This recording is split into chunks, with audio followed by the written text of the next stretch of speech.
Welcome back, students. In this video, we are going to look at a reaction we've already seen before, but now that we've learned more about radicals, we can look at the mechanism for the anti-Markovnikov hydrohalogenation reaction. Before we dive into that mechanism, let's remind ourselves of a couple of things. For hydrohalogenation, you were adding HX across the pi bond. So you started with an alkene, you added HX, and if you didn't have any peroxide, you ended up getting the more substituted product, which we called the Markovnikov product. But if you added peroxide, then seemingly magic, it's not magic, it's chemistry, you got the anti-Markovnikov product. And now we know enough about radicals to talk about how we're getting the anti-Markovnikov product. Let's go through the mechanism so that we can see why, when we add peroxide, this creates such a huge change. The first thing that's going to happen is your peroxide contains an oxygen-oxygen bond, which is really easy to break, right? That's called thermally liable when you're able to break a bond with light or heat energy. So your peroxide bond, that oxygen-oxygen bond, is going to break and create two hydroxide radicals.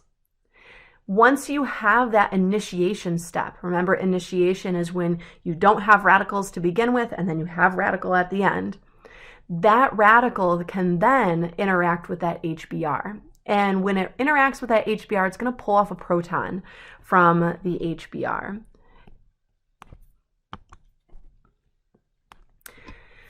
What will happen is you will form water when the OH radical pulls off or does a hydrogen abstraction from HBr. And then the other electron in this bond is going to be going onto the bromine to form the bromine radical. Once you form the bromine radical can then interact with the alkene and go through a reaction with that. When the bromine and the alkene react with one another, you have two options of where the bromine can add. And I'm going to draw both. I'm going to draw the correct one and then I'm going to draw the wrong one.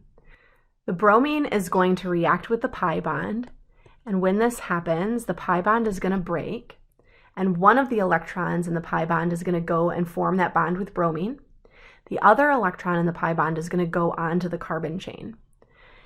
And I'm going to draw this so that my bromine now is attached to my carbon chain. Let's number 1, 2, 3, 4. 1, 2, 3, 4. And I'm using an arrow to show that my radical is going to be there at carbon number 2. Now here, this is the correct part. I'm going to real quick draw the wrong part. If the bromine were to add to the more substituted position, then you'd get the radical at the less substituted position. We learned in an earlier video that radical stability mimics or mirrors carbocation stability. So the more substituted the radical is, the more stable it is.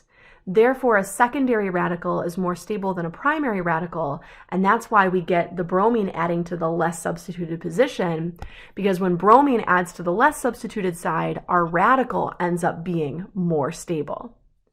Once we have that more stable radical form, and I'm going to go ahead and erase the thing that doesn't happen, so we'll get rid of that. So once that more stable radical forms, we need to grab a hydrogen. And here's the great part. If you have plenty of HBr, we can grab a hydrogen from here. And when that happens, we've completed the reaction where now we have our bromine on the less substituted side. We also have our hydrogen that we just added, and you just regenerated a radical, a bromine radical. And because you regenerated a bromine radical, then you can start over here and continue that process. So the reaction it's like a chain reaction, right? It just happens over and over and over again until you run out of stuff to react with. Let's talk stereochemistry. When we're looking at this reaction, remember that we had a radical intermediate. So there's two places where we're getting addition.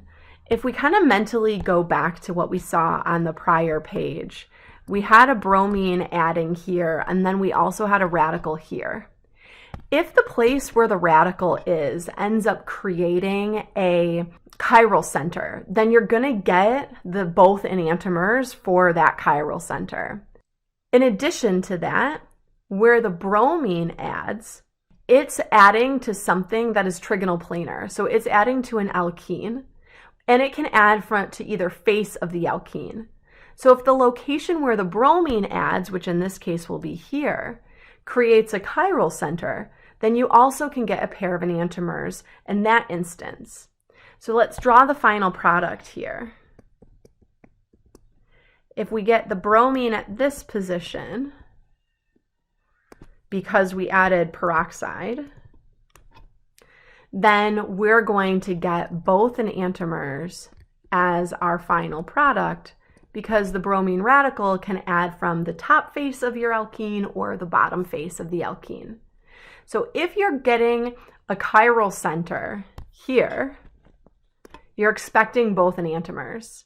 If you're also forming a chiral center where the hydrogen adds, then you're going to have something even more complex where you can have all 4 distereomers. Let's wrap up. In this video, we looked at hydrohalogenation. We reminded ourselves that hydrohalogenation is where you add a halogen and a hydrogen across the pi bond.